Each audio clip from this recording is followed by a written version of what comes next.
Today we're talking about investments. It's an important piece of your retirement portfolio. But you can't set it and forget it. As you near retirement, your approach changes. Updating your investment plan right now on Retiring Today.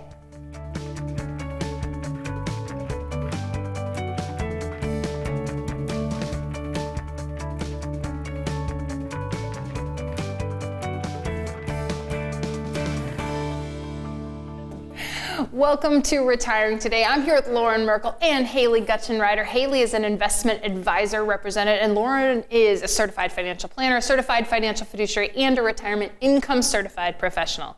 Today, it's all about investments, guys. So investments.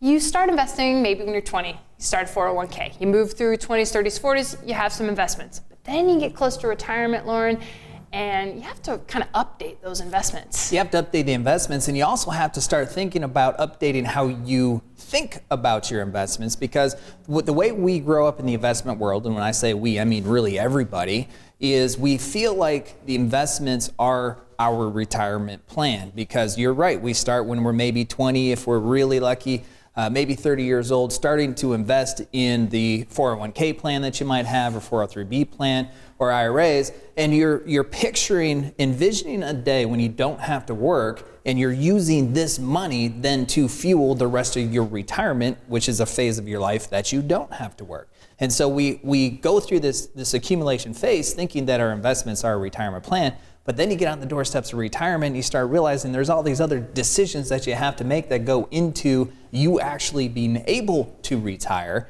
and stay retired and retire with confidence. And the investments are a part of that. But there's much more that goes into it, and the way you think about your investments has to evolve as well. Yeah, so Haley, part of what you do as a retirement planner is help people look at the way that they invest differently, and kind of look at what they did so far when they get to you. And a lot of times people get to you and they've said that this is a term we've heard from the families and individuals we work with. I've got a junk drawer of investments. They come in and they've got an IRA here, a 401k here, and one of the first things that you help them do is kind of get organized. Exactly. So getting organized is so important when we meet with our families, because before then, they were looking at all of their investments in these siloed perspectives, and they didn't really necessarily know how one account was working in conjunction with another for their entire portfolio goals. So when we sit down with families, we get together and we're able to show them the bigger picture. So it's not just this piece of the puzzle that they're looking at anymore, but now they can see how everything's starting to fit together, and they can see the bigger picture, and that's going to provide a lot more clarity for the amount of fees that they're paying through their portfolio, what purpose each account is playing in their overall retirement goals. And then also they can see how much risk they're taking in their portfolio when they can see the total portfolio together, and they can basically look at everything from a bigger picture. So Loren, once you've kind of gone through what they have, then what's the next step as you work to update this investment plan in retirement? One of the biggest changes, or the next steps, is to assign a purpose to these investments. And that's one of the biggest differences between the accumulation years and the retirement years. Is you're right, Haley, in the accumulation years, your purpose for these investments is really, 30 years down the road, I might need to use this. But now you're a year away from retiring, or a month away from retiring, and you have to determine where you're going to deliver $7,000 a month from, whether it's going to be Social Security or your IRA or your Roth IRA or your 401k plan. And now you have to have a specific purpose or intention behind your investment strategy. And one example of what that could be would be a bucket strategy. So you have 3 different buckets. You have a short-term bucket. This is where you're going to deliver your immediate income from. It's going to be invested completely different than your long-term bucket, which is going to be for 10 years plus out in retirement. And that's going to be invested differently than your midterm bucket, which is going to or spill into your immediate bucket as you're taking money out. It's going to refill that back up. So there has to be much more intention, much more purpose around your investment strategy in your retirement years, because this is all you have. This is it. And as Loren mentioned, that bucket strategy can be very effective because it makes going through those roller coasters of the stock market much more smoother. And the reason why that is because, as he was saying, you have that short-term bucket, and that's the bucket that's going to deliver you cash maybe for the first 6 to 12 months of retirement. And then you have that sooner bucket, so maybe we're thinking 2 to 5 years in that time horizon. But then we also have that long-term bucket, because we know that in retirement, you can't spend all your retirement savings within the first 10 years of retirement. So we have to effectively grow that long-term bucket so that that money can last you 20, 30 years of retirement, because these days people are expecting to have retirement lifespans between 20 and 30 years, which is a long time. Yeah, we know a lot of people retiring around age 62. Some of the new numbers coming out post-COVID are that people are retiring even earlier. So what a great thing to have it kind of written out. Hey, here's not only my investment strategy, you guys have used the word income several times, but when it comes to putting together a comprehensive plan, Loren, there's more to mention and there's more that goes into the plan. There's more that goes into the plan, and also the decisions you make with each one of these components will impact the other. Already within the first 5 minutes of this show, this is an investment-oriented show. And we've talked a lot about income and the purpose behind income strategies. So the decisions you make on the income component of your plan will impact the decisions you make on the investment component of your plan. And the decisions you make on the tax planning component of your plan will impact all of those, in addition to the legacy plan and the Medicare and healthcare piece of your plan as well. Yeah, and we call those 6 components your Merkle plan. They're the 6 components that we help families and individuals work through. So today we are focusing on investments, but we have done other episodes on the other components of a Merkle retirement plan. Go to YouTube, search Merkle retirement planning. You can go in depth with some of those pieces of the plan. So let's get back to investments, the stock market. You mentioned it a little bit, Haley. So in the accumulation years, you can look at the stock market one way, but when you get to retirement, you need to update kind of that view. You do, because when you get to retirement, the stock market, it feels much more emotionally charged, because right now, for most people, their investments is a lot where their income is derived from. So they're maybe watching it a little bit more and they're thinking, okay, well, where am I going to get my income from if the stock market dropped 30% in the March of 2020, right? So it's a lot more emotionally charged.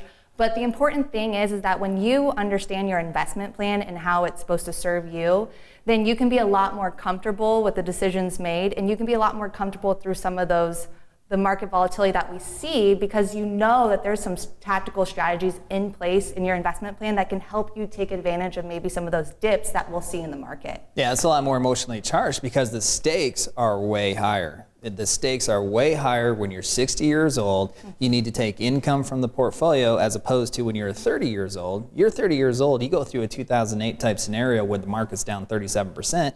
You're like, yeah, that hurts, but I still have another 30 years before I need the money. You're 60 years old, you're taking $2,000 a month out of your $500,000 portfolio, and your $500,000 portfolio gets evaporated down to $350,000, and you're year 1 or 2 into retirement, and this bucket of money is supposed to last the rest of your life. There's a big concern with that. And anybody who goes through that experience has huge concerns around that. Just think back to 2008. I mean, everybody here probably knows somebody who was impacted dramatically, who was trying to retire and could no longer retire, who was in retirement and had to come out of retirement because of what their portfolio did, or they had to seriously change their lifestyle because of that portfolio.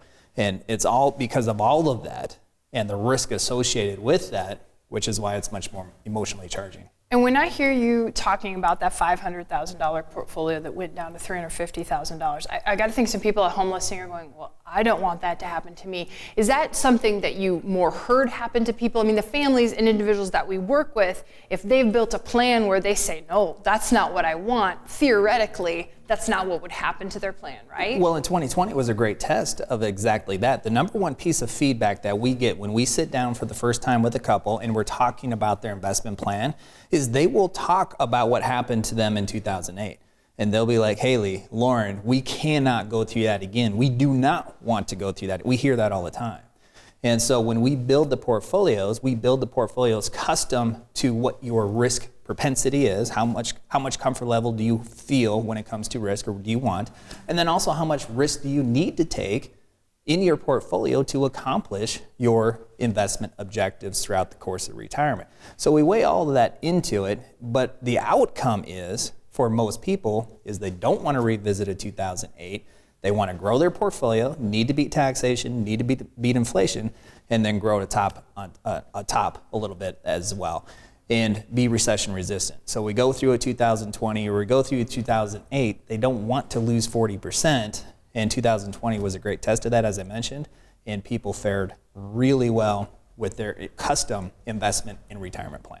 So you might be wondering, what will happen to my portfolio if the market swings? A great way to check in with a retirement planner, ask specific questions about your retirement savings, is a 15-minute complimentary retirement checkup call. You can schedule yours right now by going to merkleretire.com. But we have a lot more to talk about when it comes to updating your investments in retirement when Retiring Today continues.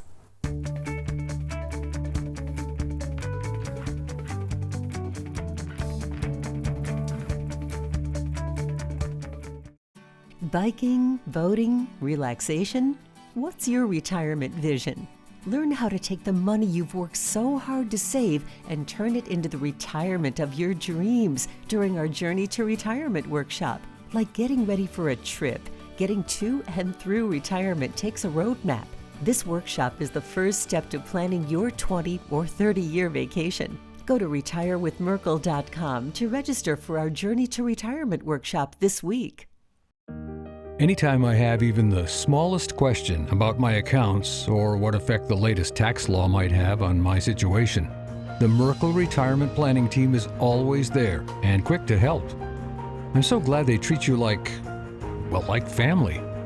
I'm so happy to have such an excellent team working for my future and ensuring I do the best to achieve my financial goals. Merkle Retirement Planning. Your retirement starts here.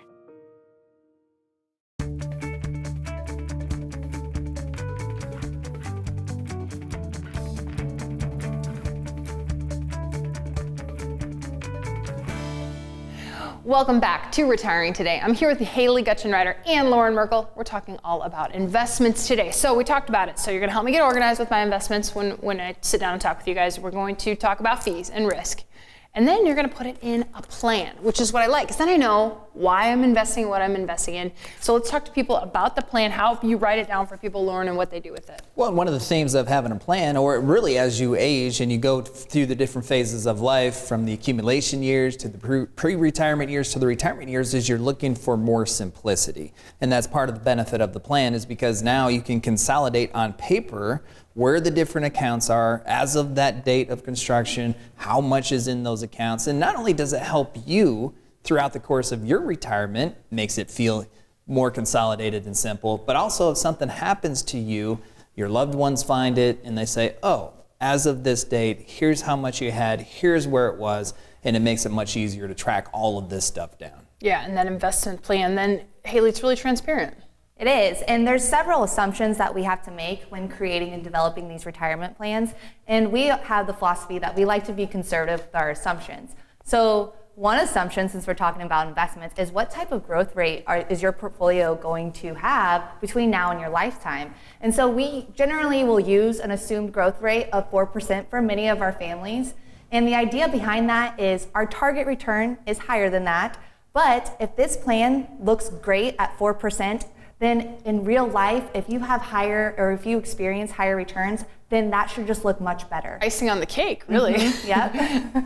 Okay, so 4% though, I heard that part. That stood out. Some of you listening are going 4%, but wait a minute, Loren, the stock market's done so well lately. Or I've heard or read things about an 8 to 12%. Why so low? Well, it's really important that we have to use a conservative return assumption, or at least at a very minimum, something that's realistic. If we use an 8 to 10 to 12% return assumption, that may not be realistic. Yes, over the course of your retirement, will your portfolio average 8, 10, 12%? Maybe, depending upon the construction. Also, dependent upon how the economy and the stock market does between now and the end of your retirement.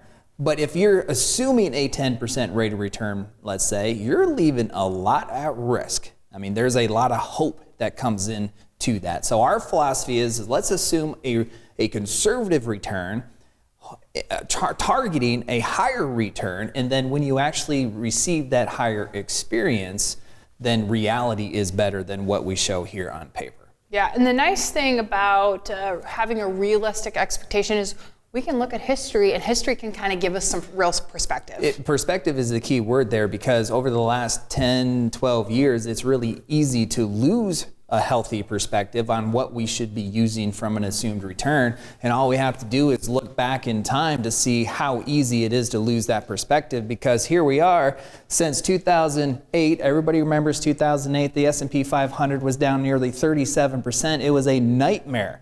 And that was just over a 12-month period of time. Over the course of that full recession, the S&P 500 was down north of 52%. So a lot of people had to come out of retirement, couldn't retire the way they wanted to, or just had to change your lifestyle because of what happened to portfolios. But since 2008, the stock market has been on a historic positive run. And so when we're thinking about building portfolios, or it's tempting for you maybe to try to assume a higher return, maybe that 8 to 10%, but if we look back at how the S&P 500 has actually performed over the last 20 years or so, we might come to a different conclusion and may not be as tempted to use that kind of high return. Because if we go all the way back to the turn of the century, in the year 2000, we got off to a rough start. Remember, this was the tech boom, or bust, I guess, where a lot of the tech stocks went under. So 2000, we were down 9, 2001 over 11. In 2002, we followed that up with a big one of over down 20%. And then it went well for a couple years. 2008 happened, we visited that, and then it really took off, and we only had one negative year from 2008 to 2020, and that was 2018. You can see it wasn't down that much. Only a little bit over 4%. So we feel like the stock market has done really well, and it really has, but the average rate of return over the course of that time frame was just under 7%. This also is a 100% equity portfolio. The S&P 500 is 500 largest companies in the United States, 100% equity. There's not too many retirees that we meet that want their portfolio invested in 100% equity portfolio. So if the S&P 500 has only averaged less than 7% over the last 20 years, then that should give you an idea of where you should be from an assumed return within your overall plan. Should you achieve a higher longer term return than 4%? Yes, but that's the point. We want to be conservative to make sure that your real experience is greater than what we're planning. That also makes 8 to 12 look really high when you look at it that way. It does, and when you extrapolate that out over 20 to 30 years, and you look at your ending portfolio, which is really your legacy, of what you're going to pass on, it really balloons that number. Now, based on your portfolio construction, are you hoping for 10 to 12%? Sure. Maybe, but what if you don't get that? You still want to make sure that you have the retirement that you want. You still have all the funding ability for that retirement vision. And we're talking about investments. We're talking a lot about the stock market, but you mentioned as you move to and through retirement, maybe you're a little less in the stock market. Maybe you pull a little bit of your money out of the stock market. What other kind of options do you talk to people about when you're building these retirement plans? So we like to talk about the stock market in terms of risk, and there's plenty of other options that we could basically hedge risk that's just then going into an all equity portfolio. So you may have heard of bonds out there, Molly. There's different alternatives, there's commodities, and all of that can create a diversified, balanced portfolio so that you can hedge risk when you see some of those market dips like Loren was showing on the board here, and with historical stock returns. So we've just talked about investments so far, but when it comes to putting together a comprehensive retirement plan, there's a lot more to talk about. There's healthcare planning, taxes, legacy planning, and much more. We'll tell you about a great opportunity to explore all of the aspects of retirement, but we still have more to talk about as well when it comes to investments. We'll get to that when Retiring Today continues.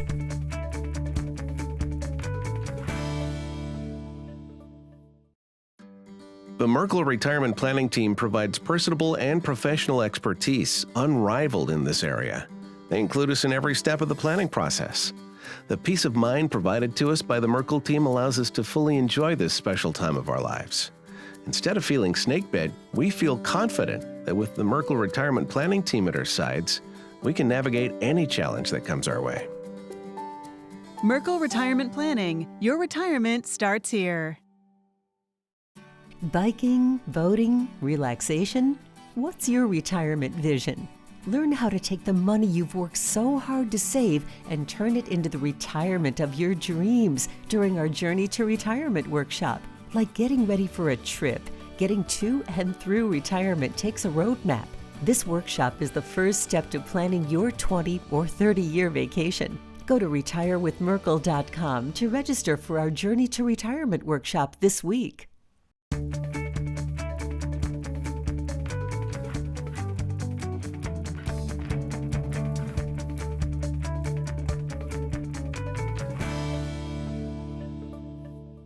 Welcome back to Retiring Today. Haley Gutschner, Loren Merkle here, talking about investments. So Loren, you showed the example on the board. You showed how well the S&P was doing, but you showed us 2008. I saw that negative 36 and I thought, what if I was getting ready to retire in 2008? I assume a lot of people had to change their retirement date if they were too heavy in the stock market. Well, a lot of us know people who did have to change their retirement date or their lifestyle, or had to come out of retirement because of what their portfolio did in '08. And the same thing was true with 2000, 2001, 2002. And unfortunately, this is where a lot of pre-retirees' thoughts are going right now. You might actually be having these thoughts. You want to retire within 12 to 24 months, but then you turn on the news and all these pundits, all these experts are saying, hold on, this recession is coming. In fact, it might even be the worst recession we've seen in our lifetime, perhaps a depression. You're thinking, how can I ever do this? Why should I give up my job when the market could blow up or this big recession is coming? The good news is that you can retire regardless of whether we're in a recession or we're in a really good stock market if you have all of your ducks in a row. And that's part of the big value of the plan, is your lifestyle does not have to be impacted with the ups and downs of the stock market, with the ups and downs of the economy. We know that we're going to go through a recession at some point. On average, recessions happen every 5 to 6 years. So even if we don't have one within the next couple of years, you know over the course of your 20 to 30 year retirement, you're going to see these recessions many times. So it's not something we should be surprised about. It's something we should be prepared for. And in fact, within your actual investment plan, you should have that what if scenario of, when we go through this next recession, here's how you're going to be protected. Here's how your portfolio would react. Here's where you're going to still deliver the income you need for your retirement vision.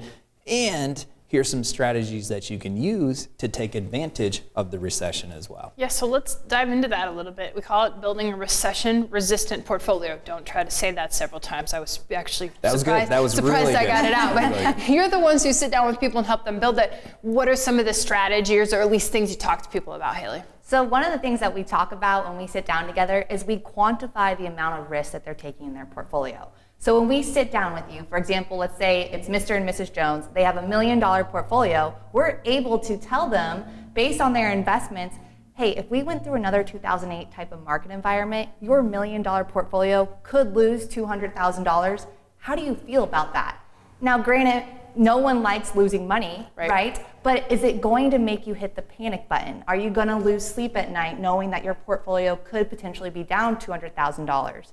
So those types of questions, when you start to talk about them and you start to prepare for them, it can alleviate the anxiety, and also knowing what to expect when we do see these downturns, keep people from making emotional knee-jerk decisions about moving to cash. They stay the course of their investment plan, and then they also have the income plan where they know they're going to get the income delivered to them the way that they expect to when they see that type of recession. And the other benefit of that type of analysis, that type of conversation, is the market is up here right now. Yeah, this year, the first part of this year was a little rough, but it's substantially recovered. So over the last 10 years, the market's still really up. If you're going through that analysis and you identify you're taking too much risk, that it will make you push the panic button whenever this recession does happen, well, now is an incredible opportunity.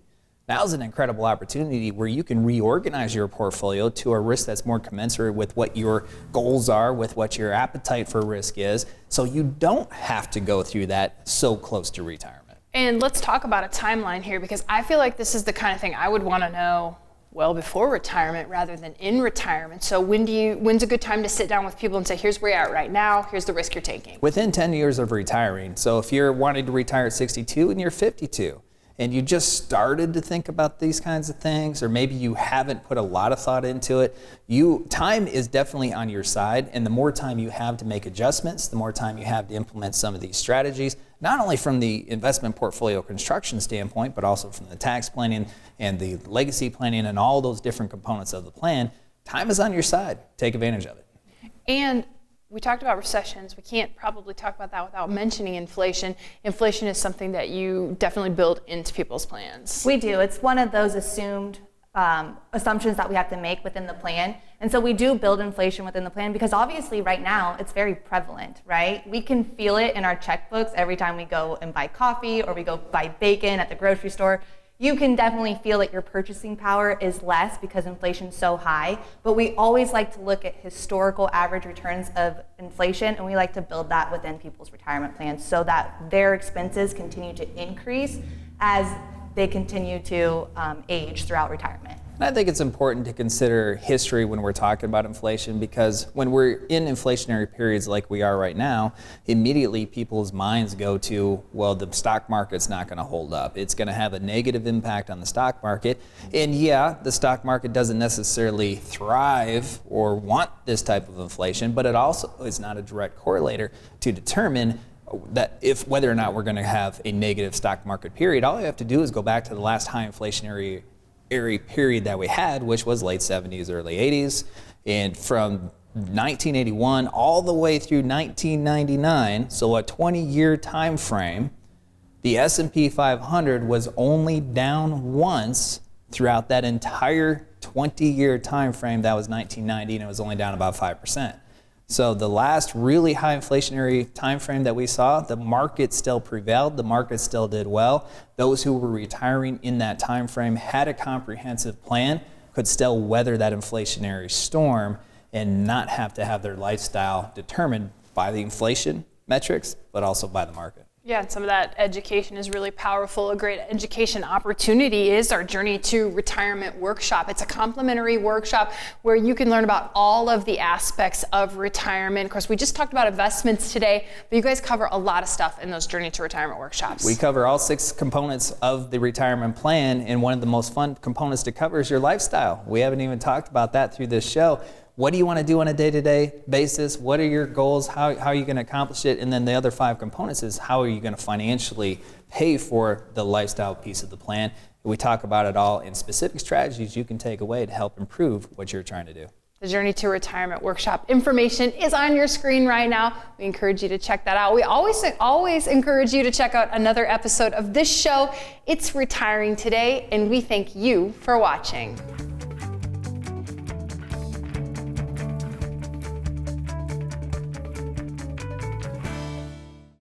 Biking, boating, relaxation?